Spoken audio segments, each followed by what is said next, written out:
Ambassador Factor. What's up, all my movie-loving maniacs? This your boy Bangful B of The Last Factor, and today we're going to talk about Mr. Tyler Perry because he is both loved and hated, and some people are just somewhere in the middle with him. And me, I'm somewhere in the middle with him. And last weekend, he released his new movie on Netflix called Straw, and people are loving it. Some people are just not liking it. Me, I thought it was at best entertaining, but I did think the movie had its problems. But one thing amongst the people that have issues with him, one thing that is constantly coming up right now is that people need to stop thinking that he is above criticism. Just because he has done many great things, especially for the black community, does not mean he is above criticism. Now, before anybody comes in the comments saying that I'm just a hater, well, okay.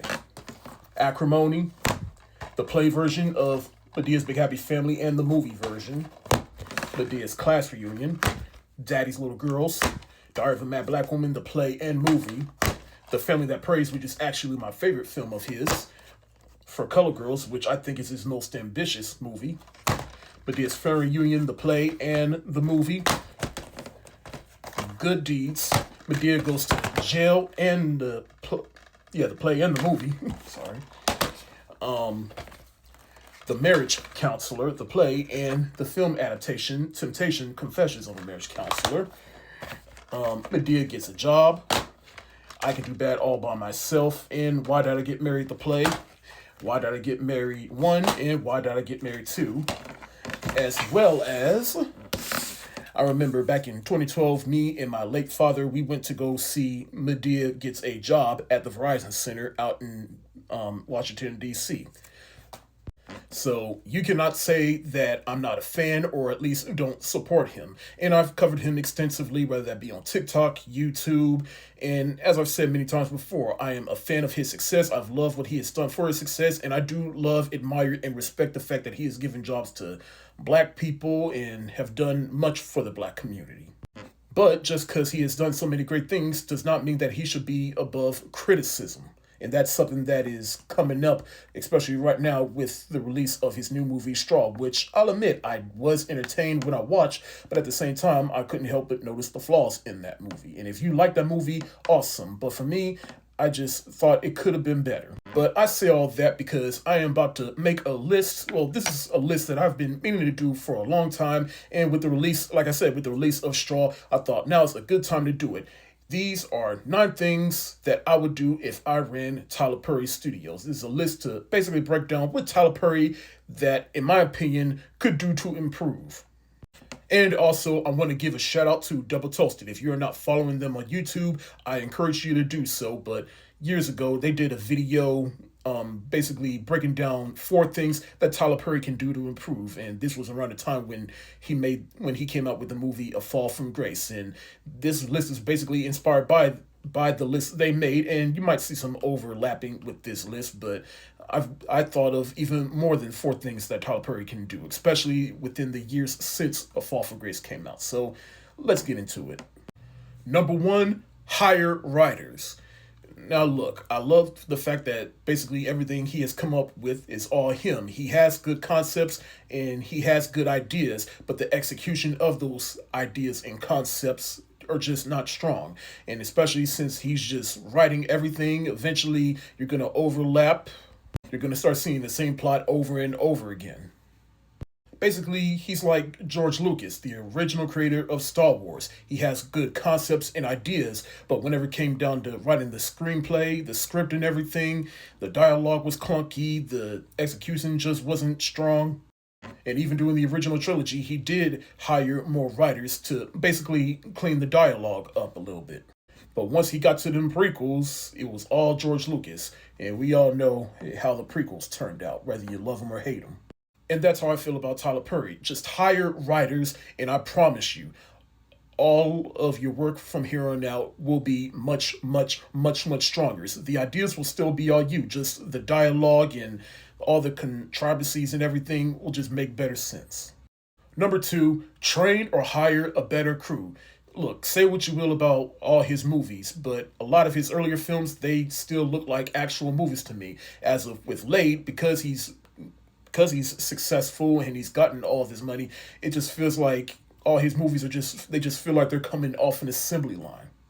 And even when A Fall from Grace came out, we started to see some things that were hard to unnotice, like a boom mic in a shot, people drinking air out of a cup, the judge having literally the script on his desk that he's reading from.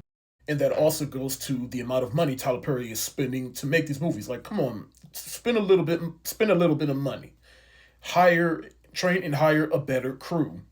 And don't be afraid to take suggestions, which I think is an issue with the actors. Like, they're afraid to speak up to Tyler Perry and say, like, hey, how about we do this and this? And I remember even that documentary he came out with a few years ago where he even addressed somebody, tried to be like, what if we did this? And Tyler Perry's response was, fuck what if we? You should have thought about what if before your ass even got here. Come on now, I'm spending money here. Checks is spent. He says something like that. And that's the type of mindset you should not have when making a movie. Number 3, give opportunities to other filmmakers and writers. More specifically, black writers and filmmakers. Like, it's cool. Like, you're an inspiration. You've achieved all this success. Now help the next generation achieve that success. And I don't just mean within filmmaking and writing. I mean, like, if an up-and-coming filmmaker has an idea, just produce it. I mean, that's basically what Jordan Peele does. That's what he did with The Monkey last year. He saw Dev Patel make that movie, and Jordan Peele stepped in and like, nah, this is too good to just drop on Netflix. Let me produce it. It'll get a wide distribution. It'll get released in theaters. Just imagine, you put your name on something that's not even you, and they'll see the trailer for that, and it say produced by Tyler Perry, and they'll be like, oh, Tyler Perry produced this? Huh, let's see this. Number 4, if you hire other filmmakers and writers, let them cook. Do not try to micromanage. Just let them cook, and I promise you, they will come up with something. I'm not saying don't overly micromanage, just saying if they have a good idea, let them cook and step in if need to be. Number 5, diversify creativity, which I think he's starting to do. We just saw the 688, which was a lot different for him. It was a wartime movie, and it was a lot different. It wasn't entirely perfect, but it was still a step in the right direction. I want to see more of that from you, Mr. Tyler Perry. Number 6, prioritize quality over quantity. I mean, we all remember that clip he released years ago where he had a whole desk full of all the scripts he made, and he said work ethic. And it's like, all right, you made all these scripts, but at the same time, if it's starting to become a detriment to the quality of these scripts, then you need to slow down. Think about the quality of the story first instead of trying to make as many things as possible.